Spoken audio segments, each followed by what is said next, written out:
ሰውሉ ወንድማችን 5 ደቂቃ ነው ያለው። ይሄ አስጀምራለሁ። በስመ አብ ወወልድ ወመንፈስ አምላክ እግዚአብሔር በነቢያትና በሐዋርያት የተሰበከ አምላክ ነው። እርሱም ደግሞ ቅዱስ አምላክ ነው። እኔ አምላካችሁ እነሆ ከግብፅ ምድር ያወጣኋችሁ እግዚአብሔር ነኝ። እንግዲህ እኔ ቅዱስ ነኝና እናንተ ቅዱሳን ሁኑ ይላል። ስለዚህ አምላካችን እግዚአብሔር ቅዱስ የሆነ ሕያው አምላክ አለን ማለት ነው። እንደ እስልምናውስ ሳሂህ አል-ቡኻሪ 49:59 ላይ Oh Muhammad, I think your Satan has forsaken you, for I have not seen him with you for 2 or 3 nights.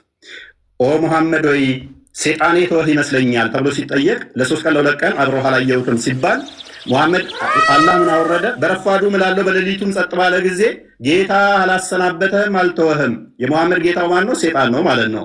አስፈራሪ ማን ነው? አንተ አስፈራሪ ብቻ ነው ይለዋል ሙሐመድ።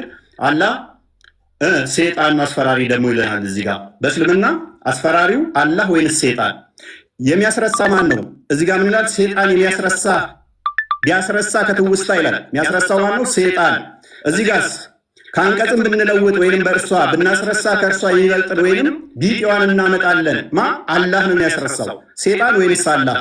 በእስልምና ሰይጣንና አላህ ልዩነት የላቸውም፣ አብረው ነው የሚሰሩት ማለት ነው። ወይንም ደግሞ አላህ ማለት ሰይጣን ነው ማለት ነው። ኦኬ ሱራ 11:119 ላይ ገሃነም የምትሞላው በሰውና በአጋንንት ነው ይለናል። ቡሃሪ 48:48 ደግሞ አላህ እግሩን ሲከት ነው ገሃነም የምትሞላው ይለናል። አላህ እግሩ የጂኒ ነው እንዴ? ገሃነም የምትሞላው በሰዎችና በአጋንንት ነው አለን። እዚህ ጋር ደግሞ አላህ ገሃነምን የሚሞላው በእግሩ ነው ይለናል። ስለዚህ የአላህ እግር ያጋንንት እግር ነውን? ኦኬ ከገነት ያስወጣችሁ ማን ነው? ሰይጣን አስወጣችሁ ይለናል። አደም ሲጠየቅ አላህ በጻፈብኝ ለምን ትፈርዳላችሁ ይላል። ኃጢአቴን ያሰራው ማን ነው? ኃጢአት ባሰሩ ከምድረ ገጽ አጠፋቸዋለሁ ይላል። አላህ። ኦኬ ሱረት ፊጅር ላይ ሞገደኛ ሰይጣን ሁሉ እነሆ የተከተለውን ሰው እርሱ ያጠማል ይላል። ያጠማው ማን ነው? ሰይጣን።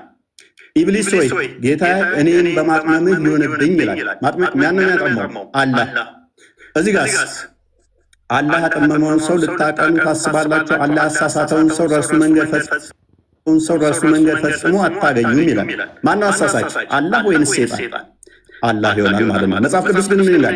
ግፈኛና አሳሳች የፈጣሪውን መንገድ የሚጻረር ዲያብሎስ ና ተመለስ፣ ተመለስ ፍለፊቱን ደቂቃን ያሳያል። ኦኬ ዲያብሎስ ነው ይለናል። አሳሳቹ አላህ እኔ ነኝ ማሳስተው ይለናል። ኦኬ አላህ